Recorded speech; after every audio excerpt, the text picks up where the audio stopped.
Tonight is a very special night, my friends. And tonight is not about what some people say it's about. It's not about blind anger. It's not about vapid criticism. It's not about frustration with a political party either. It's about our opposition to a political ideology that is weighing down the American dream.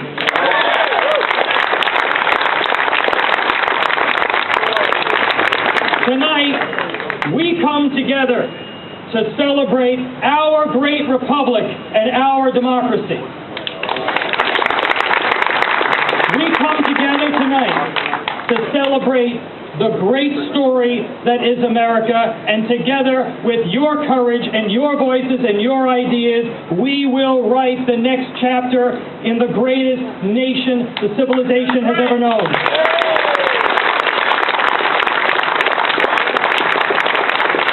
Tonight is not about Republicans, and it's not about Democrats, and it's not about conservatives or independents. It's not about endorsements or candidates. Tonight is not a night for politics as usual. It's a night for all Americans. I've been fortunate to travel across this great nation and to travel around the world in the service of our government. And every time I venture beyond our borders, whether it's to the Middle East or to Asia or down to Latin America or even in Europe, people always ask me, they say, tell me about America. Tell me about what an American is. And I tell them that the America that is the world's leader is filled with optimistic people, people like you, who believe with every fiber of their being that here in this country, where we celebrate the worth of the individual, that anything is possible.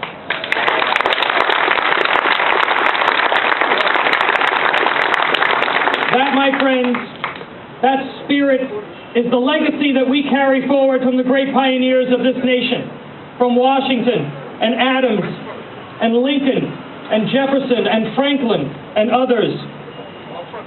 And that spirit is not some abstract concept or learned quality. It's instinctive.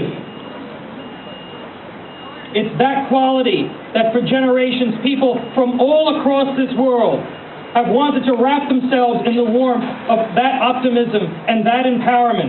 And they have sought refuge here and a better life here on our soil. And when people come, and they still come to this great nation from the far corners of the earth, where do they come? They come here to our New York State.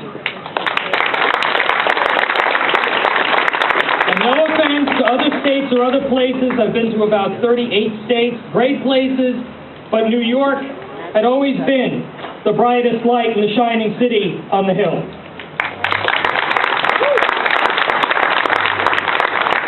But tonight that light is dim.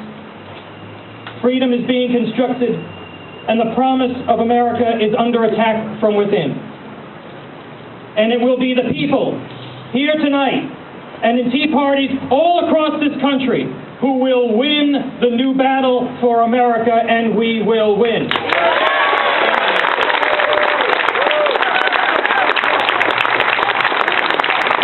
We know full well that there is a coordinated effort by liberal activists and officials in this country to create a culture of dependency that is anathema to that American spirit that we celebrate here tonight.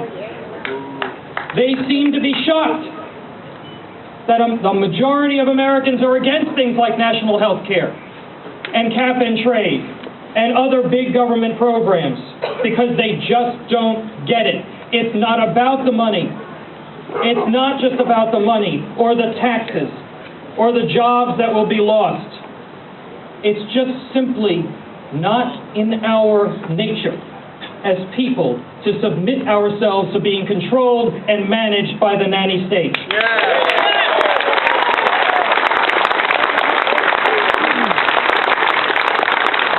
Whether it's national health care, subsidizing grocery stores, which our great Senator Gillibrand, that's her latest brainchild. We're going to spend $1 billion to fight obesity by subsidizing grocery stores, or fining restaurants for using table salt, which was recently proposed in the New York State Assembly.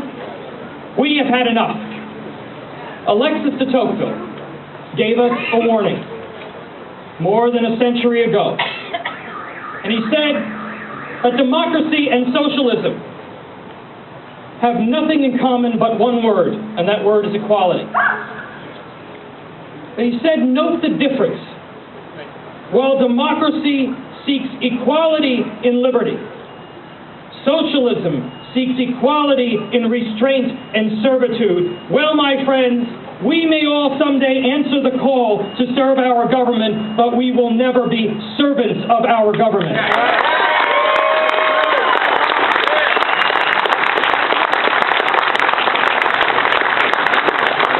De Tocqueville got it, where the folks in Washington do not.